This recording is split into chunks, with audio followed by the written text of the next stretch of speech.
So now today, we're moving on to processing energy in the fed state. So what I want to do is start out with our chart again.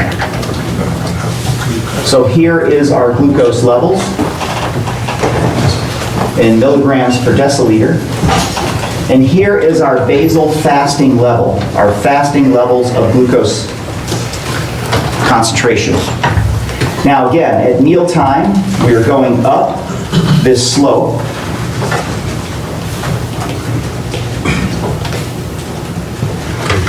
And through all of those hormones and digestive enzymes in the gut, we are able to process and take up our glucose and increase our glucose concentration. And so remember, yesterday I mentioned that this was the absorption phase. This is gut absorption.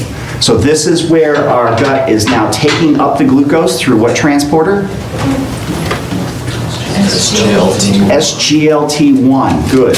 Remember that because there may be some questions on your formative and summative coming up that's going to bring forth some of those transporter activities.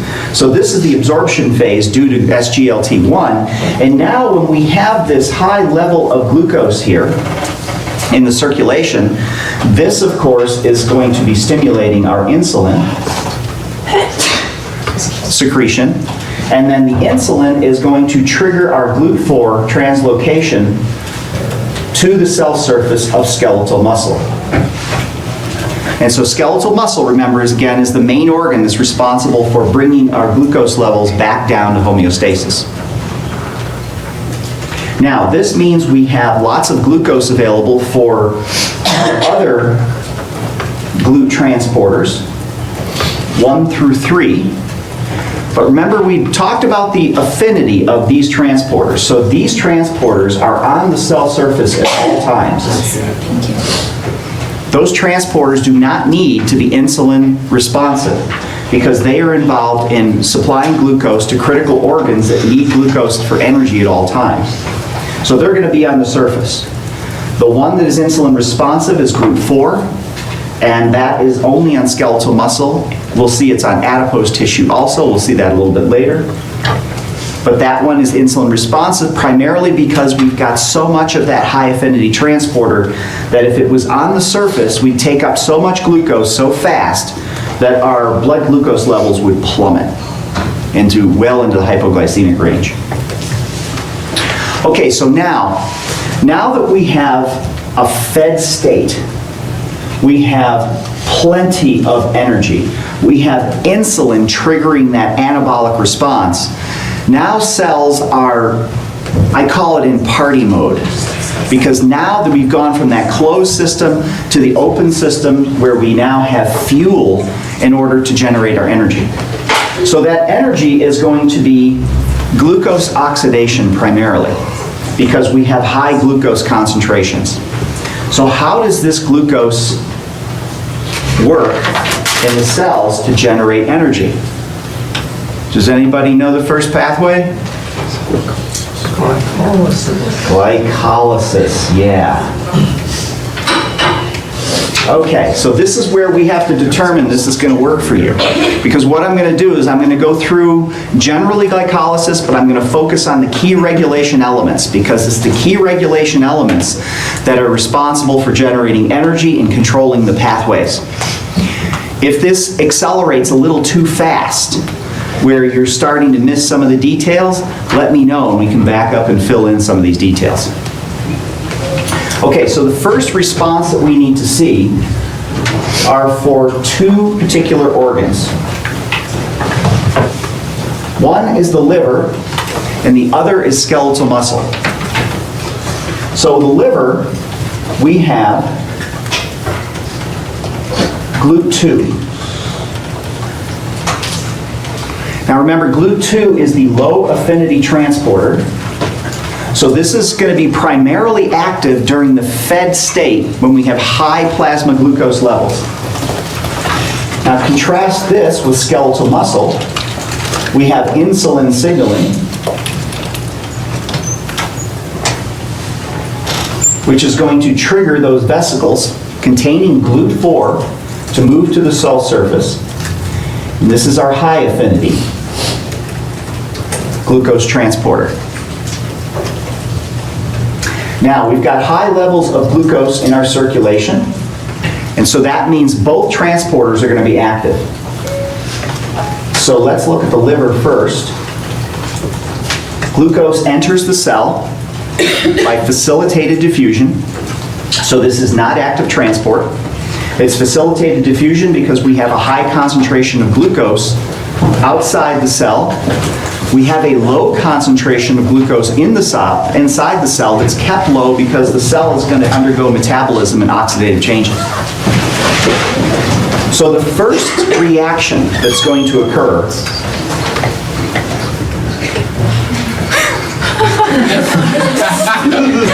You scared him off. Now you did it. I'm so sorry. It's like, I knew this was gonna happen. I revolt. I'm leaving. Unless he's maybe in the wrong class. No, the PAs are lucky. They don't have to come to these. Burn. Wait, seriously? Ouch. Okay, I'm gonna call out your hair.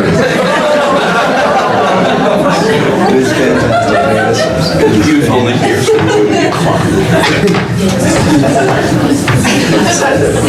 Okay, none of you can leave. I bolted the doors shut. I have a remote control.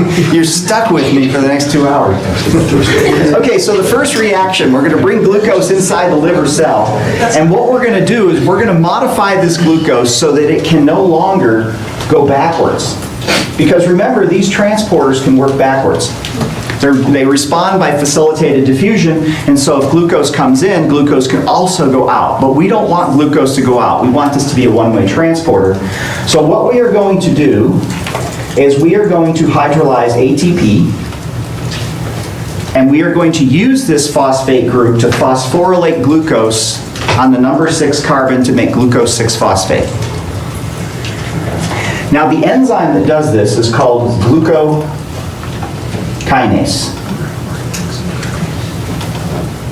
This is an isoform of hexokinase, but it's a very specific isoform. It's only found in liver and beta cells in the pancreas, because beta cells, remember, also have GLUT2. The rationale of having this particular form of hexokinase to do this reaction is because we have a low affinity glucose transporter. And if we have a low affinity transporter, we want a low affinity enzyme paired with it.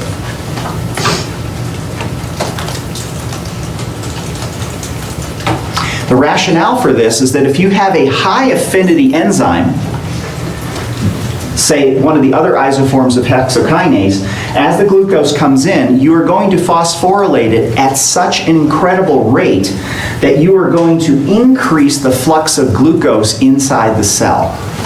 And that is going to actually overcome the low affinity of GLUT2. And so the purpose of this, again, is the liver only takes up glucose in a fed high glucose state because it's just preparing itself for the fasting state, and it's only going to do this without taking glucose away from other cell types. Was the enzyme modified, or did you just add the phosphate and that prevents the glucose from going back? It Or was the prevents... transporter modified, excuse me? Yes, exactly. So the modification of glucose by this phosphorylation event traps the glucose. So the glucose is now trapped in the cytoplasm because glucose 6-phosphate is not glucose. It looks different because of that phosphate group, and so the transporter going the other way is inactive. So that's called the trapping mechanism. Now this is of course one of our steps in what's called the preparative phase of glycolysis, because we have to invest energy in the form of ATP in order to prepare this glucose for subsequent oxidation reactions to extract the energy. Now what happens in skeletal muscle? Well, skeletal muscle has a high affinity glucose transporter. So if we couple a low affinity enzyme to perform this trapping reaction to make our glucose 6-phosphate, what's going to happen is we are not going to be taking advantage of the high affinity transport of glucose by GLUT4. So we want to pair it with a high affinity enzyme. And that is one of the other isoforms of hexokinase.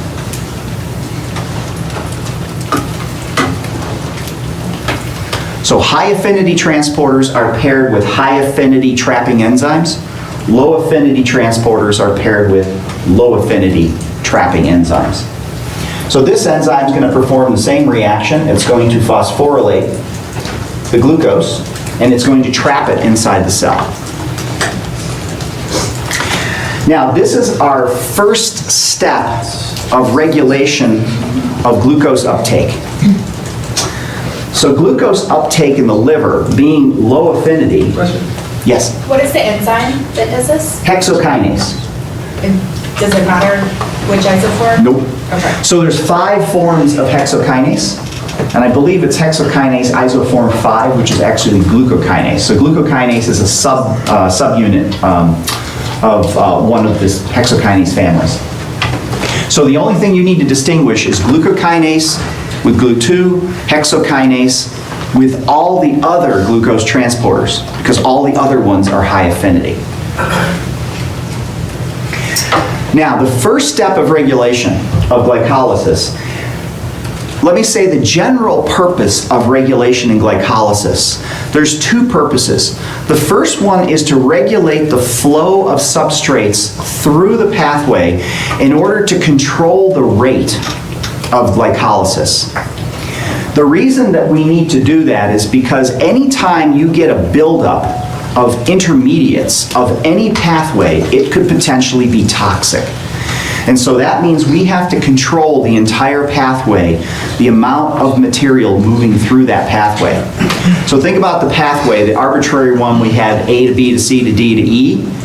We want to control all that, because if something gets backed up because there's too much flow going through, that intermediate that increases its concentration could be toxic. The second reason we want to control glycolysis is because, as we're going to see day after, we're going to see storage. So we're going to need to slow and almost stop glycolysis in order to build up certain intermediates that are at branch points. And so that's the purpose of controlling glycolysis. So the first level of control is at the affinity of the transporters and the affinity of the trapping enzymes. When you have a low affinity pair of transporter and enzyme, that means that you're only going to be taking in glucose at high glucose concentrations in a fed state. So that means under normal fasting states, the GLUT2 and glucokinase pair are going to be very, very low activity in the liver under the fasting state. The high affinity transporters are going to be very, very rapid under all conditions, both fasting and fed states, because they have an affinity that is high enough to take glucose even at lower concentrations in a fasting state. So that doesn't seem to be very well regulated.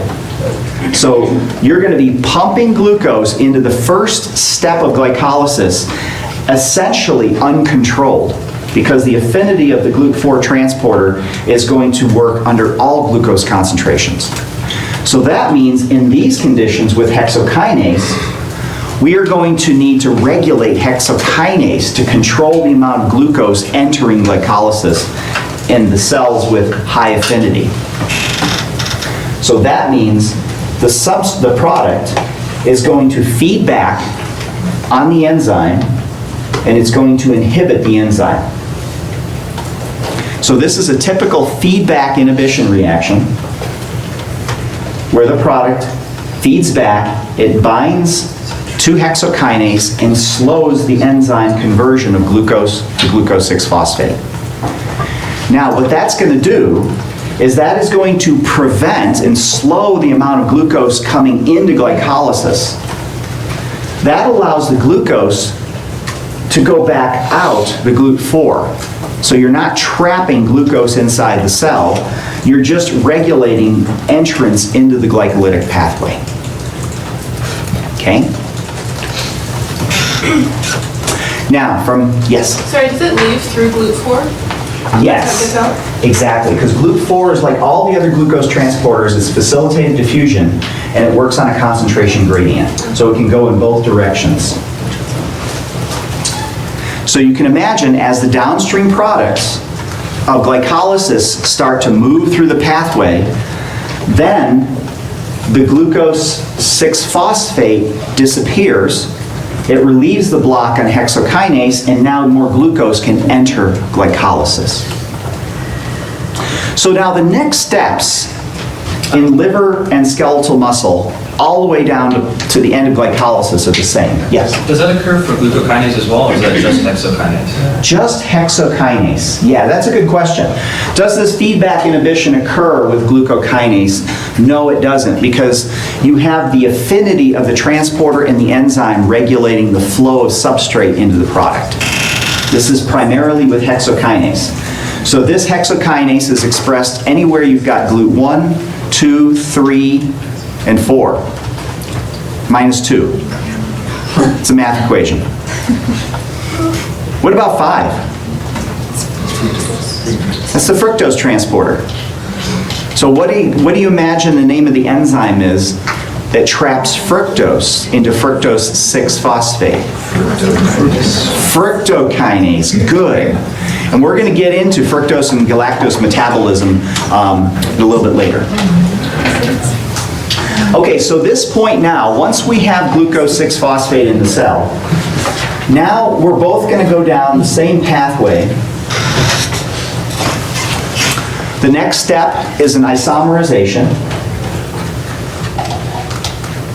And these are the unimportant steps for you. Fructose 6-phosphate.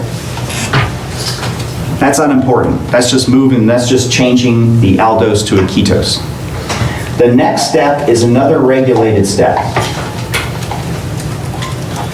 This is fructose 1,6-bisphosphate. So you'll notice that there's another phosphate. So this is another kinase activity where we're going to use ATP. So we're still in the preparative phase of glycolysis. So now we've used 2 ATP in the process of generating ATP to make fructose 1,6-bisphosphate. This enzyme is called PFK1, or phosphofructokinase 1. This enzyme is an enormous regulation point. And what I'm going to do is I'm going to take you through the regulation of this enzyme in small chunks and small bites as we move along, as our physiological conditions change. And that typically means going from a fed to fasting state. So remember, right now we're still in the fed state. So this enzyme is activated by AMP, and it's inhibited by ATP.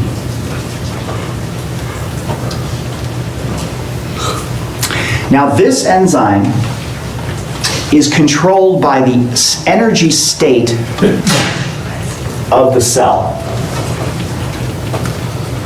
In particular, it's the energy state of the cytoplasm. So when you have high ATP levels in the cytoplasm, you want to slow glycolysis because you're starting to approach your maximum ATP levels. Once you convert all of your ADP to ATP, glycolysis is going to need to slow because all the reactions downstream are slowing. So again, you want to prevent any intermediate metabolite from building up excessively. So now we have ATP and AMP regulating it. And this sort of makes intuitive sense. As your energy charge increases, you want to slow the production of energy. As energy charge decreases because you have more AMP, because you've hydrolyzed ATP in activity, now you want to accelerate this enzyme to start saying, let's make more ATP. So it's the energy charge, the energy state of the cytoplasm, and the concentration of ATP and AMP that are regulating this enzyme. Now, once we get to fructose 1,6-bisphosphate, because we've just entered a fed state, our energy charge is rather low, so we need to boost our ATP up. We're going to go through this particular inhibition point. And now we are going to get our 2 trioses.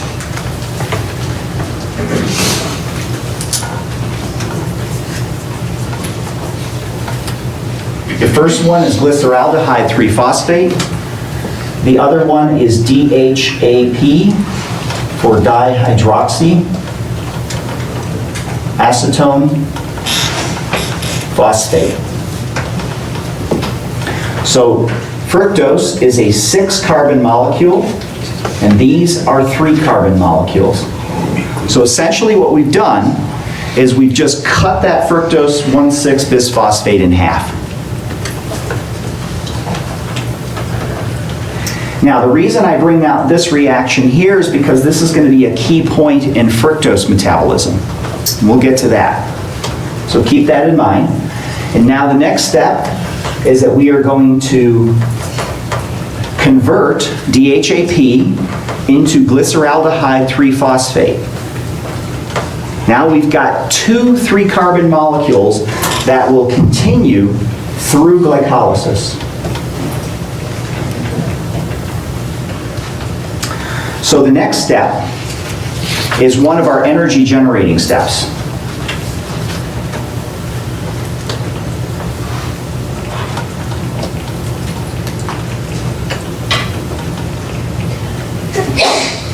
So on this step, we're going to be generating NADH.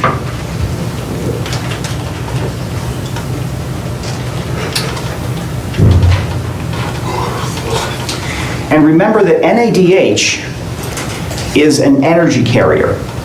So the whole purpose of oxidizing molecules, whether they be glucose, fatty acids, or amino acid backbones, is to generate ATP ultimately, but sometimes we need to generate NADH as our intermediate. So what the NADH is going to be is simply an electron carrier as we're doing these redox reactions.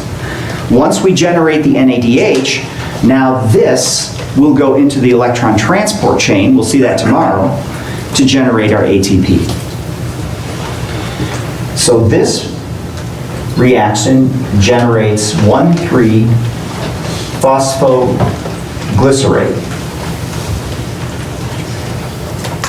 Now here is where I want to take a little bit of a tangent to bring in CV palmarenyl block.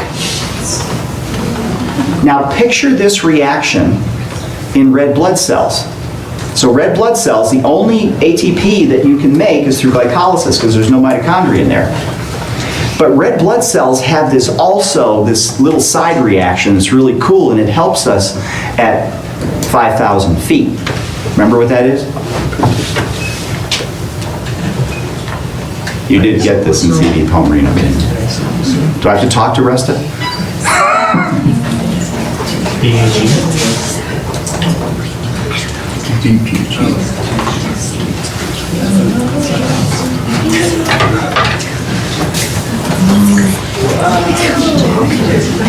I heard it. Oh, yeah. 2,3-BPG, bisphosphoglycerate. So this reaction here, this is simply a very, very interesting, it's called a mutase. Oops, no T in there. It's called a mutase, and all you're doing is you're moving a phosphate from the number 1 to number 2 carbon. And by doing this reaction, you generate BPG. And so remember on our oxygen binding curves,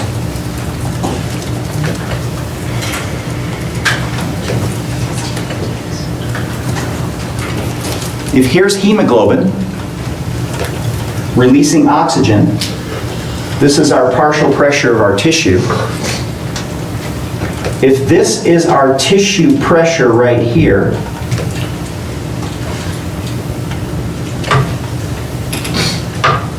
this amount of oxygen from here, to here is how much oxygen is being released from hemoglobin. With the presence of BPG, we are going to shift this curve to the right, reduce the affinity of hemoglobin for oxygen, and now we're going to release this much more oxygen in the tissues. So it's this particular effect that makes me have an enormous amount of fun with my friends in San Diego. When we go walking on Mission Beach, when I go visit them, I'm hoofing along and they're trying to have a hard time keeping up. And that's because we live at this elevation. So we've got higher concentrations of EPG, and so I can release more oxygen in my tissue. Familiar? Remember all that? Good. Okay. So this reaction is only occurring in red blood cells to generate the 2,3-BPG. And when the 2,3-BPG needs to be degraded, the body doesn't lose any calories. What we're going to do is we're going to turn this back into 3-phosphoglycerate. And 3-phosphoglycerate is the next step in the glycolytic pathway. And notice what we've lost here, a phosphate. So this is our first ATP generating step. So in all other tissues besides red blood cells, we can generate a full capacity of ATP with each of these trioses coming down, except in red blood cells, a portion of the 1,3-bisphosphoglycerate, not all of it, but a portion of it, can be shunted into BPG synthesis. Okay? But we're sacrificing. In order to have this molecule, we're going to return this back to glycolysis, take advantage of this continuing glycolysis, but we're losing in ATP production.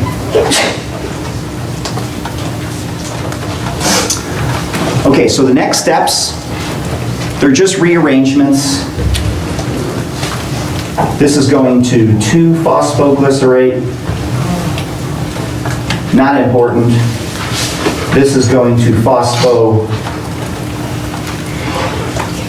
pyruvate. That's just an isomerization, just preparing the molecule for the final step of glycolysis, which is this.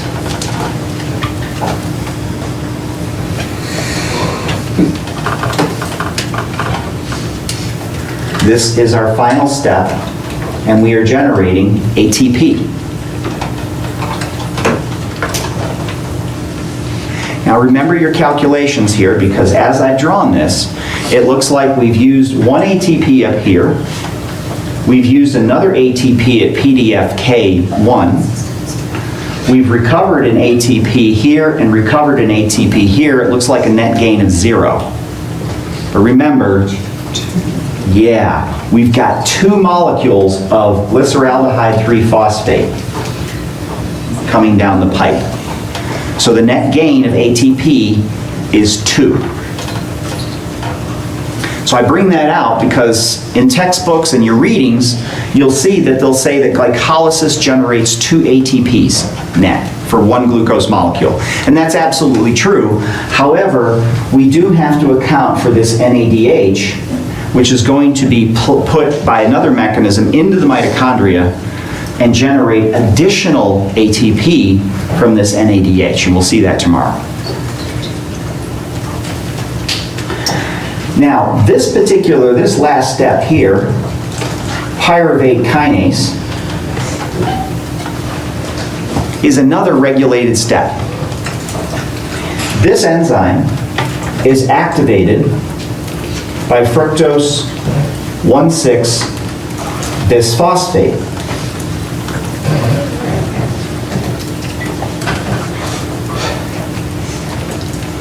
The reason that this is activated by this product of the PFK1 reaction is this is a feed-forward activation. So basically what it is if you've got a bucket brigade and everybody's lined up here to put out the fire, and I'm at the end of the line, and I'm standing around holding the bucket, I'm going to kind of piss everybody off, right? So somebody up the line is going to throw a rock and hit me in the head and say, wake up. And that's what a feed-forward reaction is. So once the PFK1 enzyme is activated because of AMP levels, that means we're going with glycolysis. We're stepping on the throttle. So we got to make sure that pyruvate is formed by pyruvate kinase. So let's use this product of this reaction to feed forward and activate pyruvate kinase. That makes sure that we do not have phosphoenolpyruvate backing up. Because if we didn't have a feed forward here, if PFK1 is pushing substrate through and pyruvate kinase is working a little bit on the slow side, phosphoenolpyruvate is going to build up. This is an acid. So it's an intermediate of glycolysis, but it could also be considered a toxic intermediate if the concentrations start to build. We don't want to do that, so let's activate the enzyme to push that through to pyruvate. Okay? So the major reactions of glycolysis that are regulated, the first is the very first step, the entrance, depending on the transporter and the coupled trapping enzyme.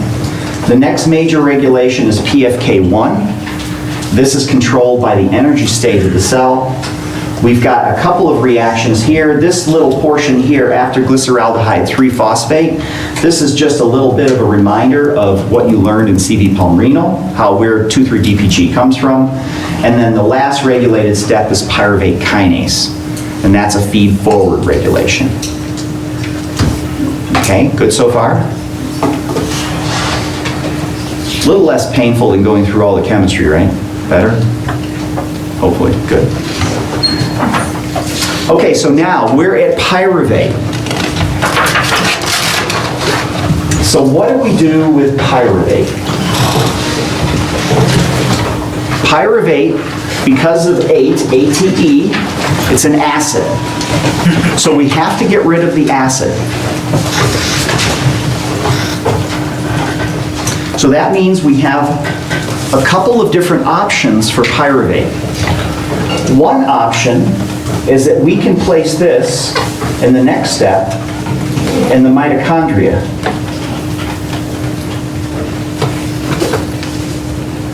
We'll take a look at that in a minute. The other choice we have is to convert this into lactate. And the enzyme that does this is called lactate dehydrogenase. Have you ever seen those lactate dehydrogenase, abbreviated LDH, on lab tests? What is that an indicator of? Cell damage. Cell damage. Because LDH is supposed to be inside of cells. The two most prominent locations of LDH, three most prominent, is red blood cells. Why do red blood cells have a high concentration of lactate dehydrogenase? Is that arrow's Yeah, because this arrow is non-existent in red blood cells. And so in red blood cells, we have to push all of our pyruvate into lactate. What about skeletal muscle? Would that have a lot of LDH? Have you ever experienced lactate production in your... Yes. Yeah. That's called anaerobic respiration.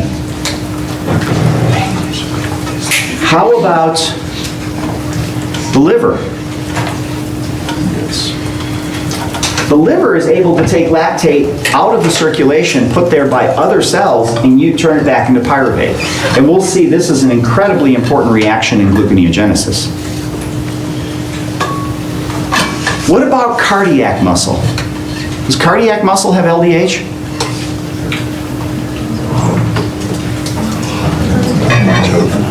Oh yeah.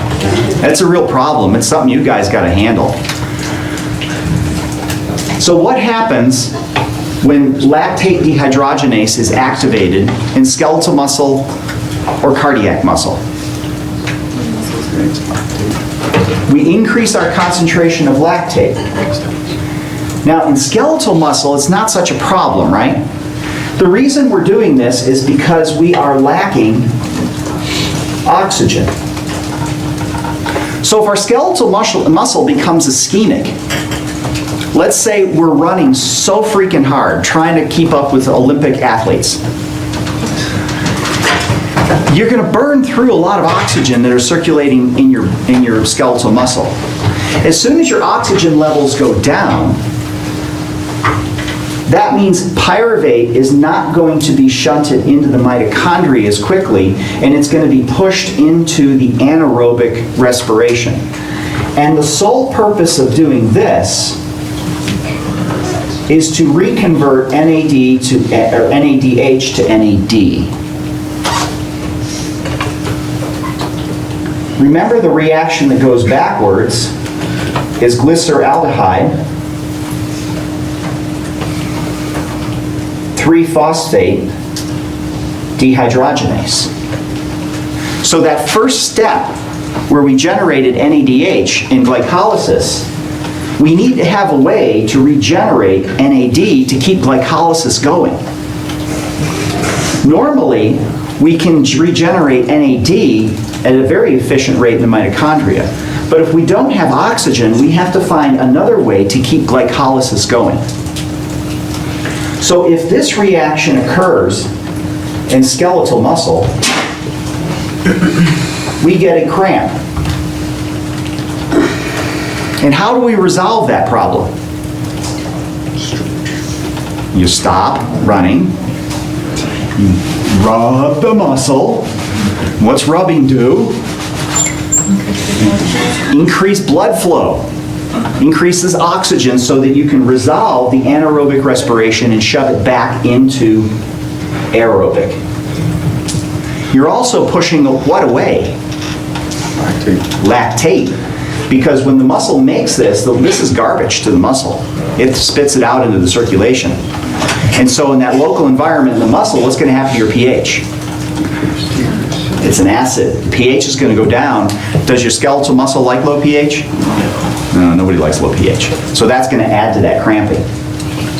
Now, what if this happens if you lack oxygen in cardiac muscle? Cell dies. So if oxygen levels go down, approaching cardiac muscle now cannot perform aerobic respiration very efficiently. So it's going to go anaerobic. So cardiac muscle is going to do the same thing, right? It's going to cramp. Ooh, that's not so good, right? That's an infarction. The cardiac muscle is going to be doing the same thing with lactate dehydrogenase. It's going to be converting pyruvate into lactate and sending the lactate into circulation solely to try to regenerate NAD so that we can continue glycolysis to get our 2 measly little ATPs. Is that enough to supply the energy for cardiac contractions? No way. And so that's where we get our infarction. So it's the same process is occurring, and it's primarily because of this shift in anaerobic respiration.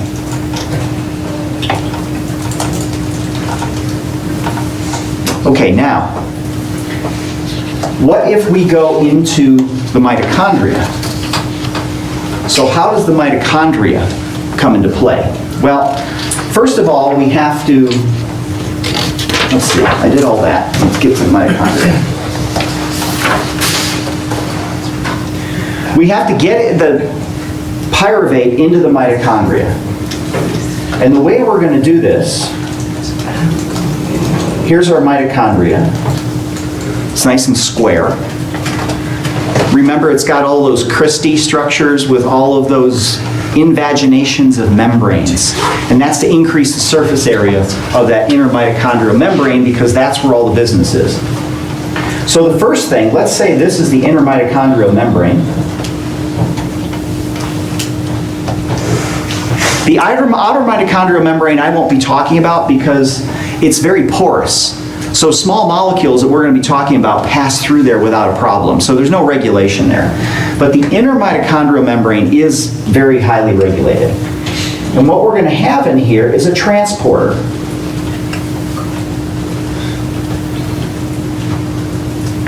Everything going in and out of the inner mitochondrial membrane will be regulated. Nothing gets through there without a transporter.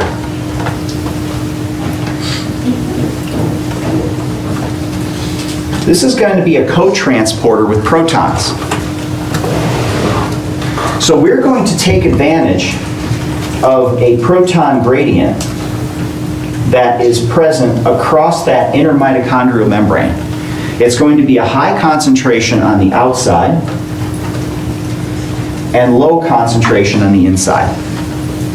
And so just like we saw with secondary active transporters, the SGLT1 that transported glucose and sodium, this transporter is going to use that gradient of protons to drive pyruvate into the mitochondria. This proton gradient is generated by the electron transport chain. And we'll look at that tomorrow. So now, once we get pyruvate into the mitochondria, now we can convert this to acetyl-CoA. Remember yesterday I said that everything funnels down to acetyl-CoA, whether it's carbohydrate, lipid, or amino acids. And the acetyl-CoA then, we'll see tomorrow, can enter the TCA cycle for further oxidation reactions. Because we're not done extracting energy from that carbon backbone.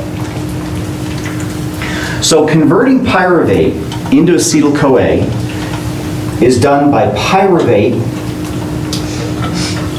dehydrogenase.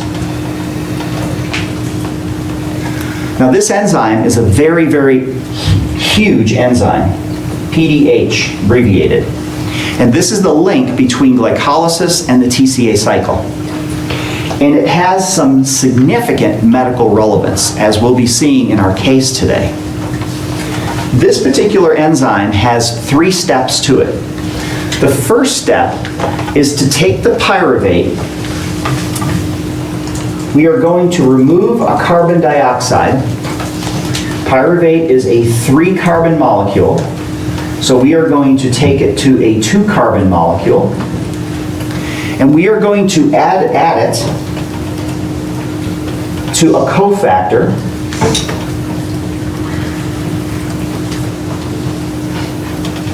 and this is a covalent coupling. This cofactor is found on what's called the E1 subunit of PDH, and that cofactor is thymine pyrophosphate, often abbreviated TPP.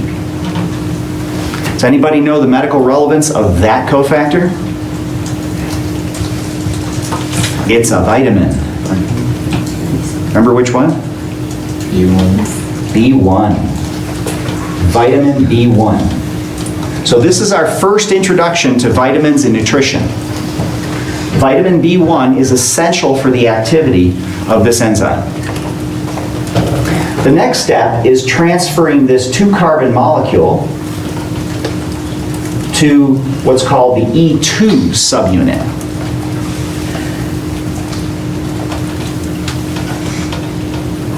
This is another cofactor.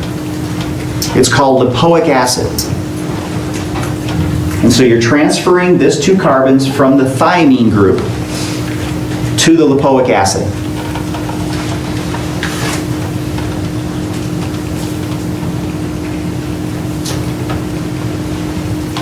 At this point, with the E3 complex, we can now release, let's see, what's the best way to draw this? We can release the 2-carbon unit by introducing a coenzyme A to form acetyl-CoA, which is our 2-carbon molecule and our product of the reaction. And then in this reaction, we are generating NADH.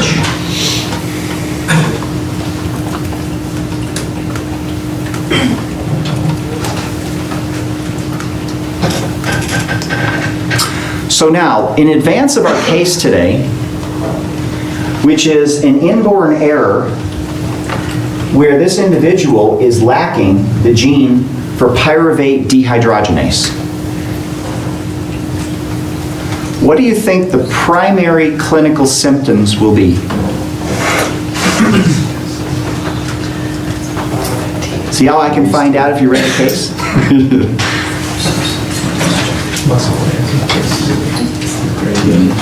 So if you're lacking this enzyme, if you supplement the individual with enormous amounts of vitamin B1, is that going to help? Nope. No enzyme activity to work. So that means the conversion of pyruvate to acetyl-CoA is not going to occur. So pyruvate levels start to build. What will this individual's cells do? Yeah. You've got an alternative pathway for pyruvate. So if you can't process the pyruvate, the cells have an enzyme called LDH that can take care of it for you and make lactate. So this individual has a non-resolvable problem with anaerobic respiration. So they're going to continually be turning their pyruvate into lactate. Lactate goes into the blood. What's that going to cause? Acidosis. Yeah, lactic acidosis. So that's a little bit of a preview of what we're going to be seeing. So do you think the person would come and present to you with tiredness, fatigue, muscle cramps? Sure. Now, the fact that I'm skipping through a lot of steps in order to define the biochemistry and focusing on the regulation so far, how is that? Are you comfortable with this? It's okay. Okay. Okay, because I'm asking you to personally recall a lot of biochemistry here. So we're moving at a pace that is unprecedented. And so I just want to double check and make sure everybody's comfortable with this. Yes? Would there be questions on like some of the biochemistry that you are skipping, or just are we just responsible? Good question. Would I be asking questions on the biochemistry I'm skipping? The answer is no.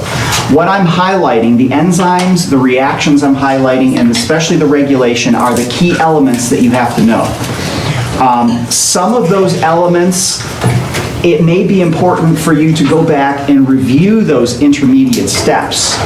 I won't test you on those because, you know, some isomerases, mutases, all of these enzymes that we learned in basic biochemistry, those don't have any real medical relevance because there's no disease connected with them. The points of regulation, so like diseases of deficiencies, inborn errors. I could write questions on pyruvate kinase deficiency, PDH deficiency like we saw in our case today. In fact, I already have. That's what I'm doing, is I'm going back to my office and I'm composing questions that reflect the major points that we're hitting in class, okay?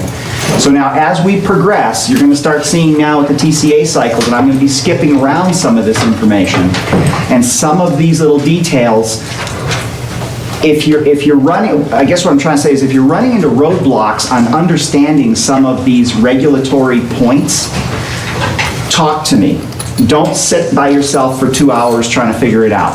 Let me help you resolve that, because there may be some intermediate points that haven't come into your recall from several years ago that might help facilitate that, okay? Okay, so today, on How It's Made, love that show, wish that show would come back. I want to be on that show sometime. I just think that show is just so cool. I'm also a Dirty Jobs fan. I'm like the Mike Rowe of the medical school. It's like the Dirty Jobs here. Pyruvate dehydrogenase regulation. So we talked about the reaction that pyruvate dehydrogenase performs, and that's converting pyruvate into acetyl-CoA. And we saw a case yesterday that deficiency in PDH enzyme will lead to metabolic acidosis because we are building up our substrate of pyruvate and pushing it into lactate production. So now, the other important element here is there's a very important regulatory element to PDH control. So here's our normal reaction. Pyruvate to acetyl-CoA. The main purpose of this reaction is twofold besides making acetyl-CoA. That is to produce NADH, which is going to be one of our currencies for ATP production. We are going to be doing a decarboxylation reaction, blowing off a CO2, getting rid of a carbon. Remember why we get rid of carbon dioxide? Why it's a waste product? So think about all these oxidative reactions to generate energy. These are all reduction-oxidation reactions. Anything that we can oxidize means strip off electrons, take those electrons, put them onto NAD to make NADH. And then we'll see how we're going to unload that and use that for ATP in a few minutes.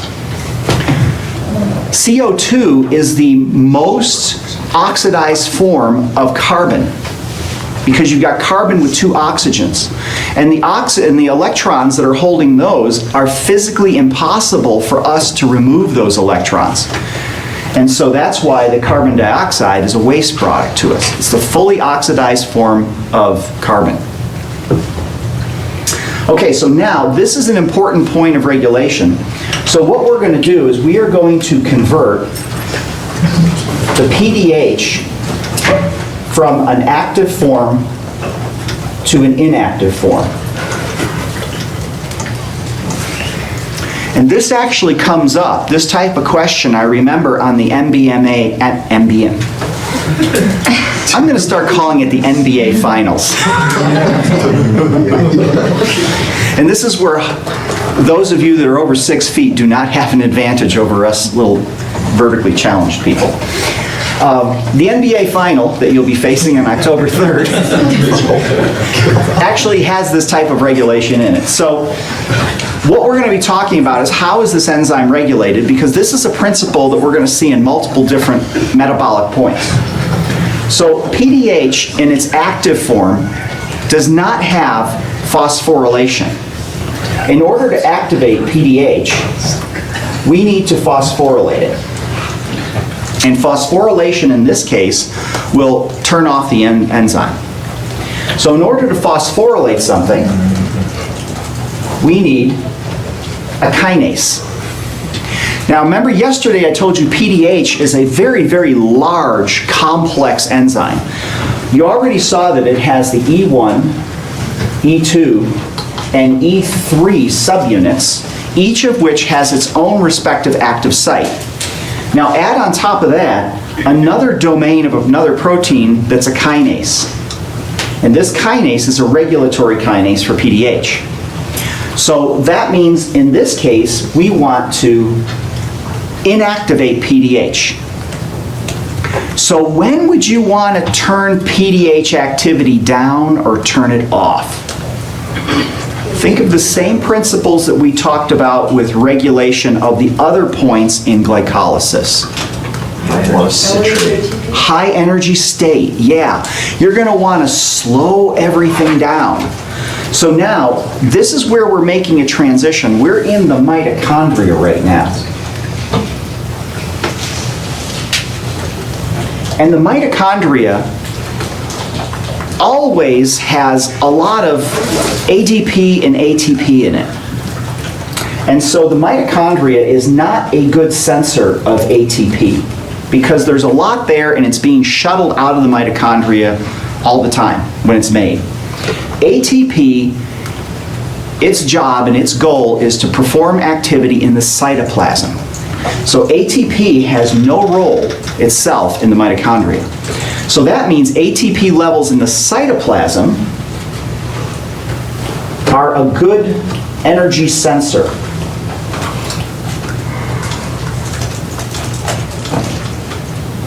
And being a good energy sensor in the cytoplasm, it makes for a very good sensor for PDK1, or excuse me, what's that enzyme? PDF. PFD, phosphofructokinase, yeah. PFK1. So PFK1 is sensing the energy state of the cytoplasm, and it's sensing it by ATP levels. Now, in the mitochondria, the energy sensing molecule is NADH, because NADH is going to be oxidized into the electron transport chain, and so the level of NADH in the mitochondria equals our energy sensor. In mitochondria. So as our levels of NADH rise in the mitochondria where our PDH enzyme is, this is going to bind to the kinase and it's going to activate the kinase. So the kinase is actually sensing the NADH levels to phosphorylate PDH to slow this process conversion of pyruvate to acetyl-CoA down. And when this happens, NADH levels, this is telling this enzyme that we have a very high energy charge in the mitochondria. Now, there's another factor in here is acetyl-CoA. Acetyl-CoA is the product of this reaction. So this is also going to activate the kinase. And by activating the kinase, we inactivate PDH and we slow this reaction down. Okay, so this is pretty much a feedback inhibition. Now this is where we get a little bit different between, say, liver and muscle. In liver, we tend not to regulate PDH very much, because once we get pyruvate in the mitochondria in the liver is going to want to turn this into acetyl-CoA, because the liver has multiple roles for acetyl-CoA. It's going to put it into the TCA cycle, but once it gets into the TCA cycle, it can either produce energy or fatty acids. So there's what I call an escape route for acetyl-CoA. In skeletal muscle cannot make fatty acids. So once this goes into the TCA cycle, the acetyl-CoA, then the only thing it can do is undergo oxidative reactions to generate NADH. When NADH levels start to rise, you want to slow this process down. So regulating PDH is not all that important in the liver, but in skeletal muscle, it's really important. So in order to go from the inactive to active state, we have to remove the phosphate. And the typical enzyme is a phosphatase. And this is going to remove that phosphate as inorganic phosphate and activate PDH. This phosphatase, like the kinase, is a regulatory protein that is bound to the PDH complex. Now this is where muscle coordinates everything.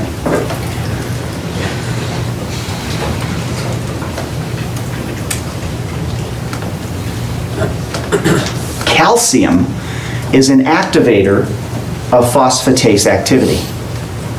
So a rise in cytoplasmic calcium, the calcium will enter the mitochondria and activate the phosphatase to dephosphorylate PDH and create an active enzyme so that now we can continue our oxidative journey of glucose. What event on skeletal muscle will increase cytosolic calcium? Contraction. Nerve depolarization, induced depolarization, causes that sarcoplasmic reticulum to open up the calcium channels. Calcium floods into the cytoplasm and induces contraction.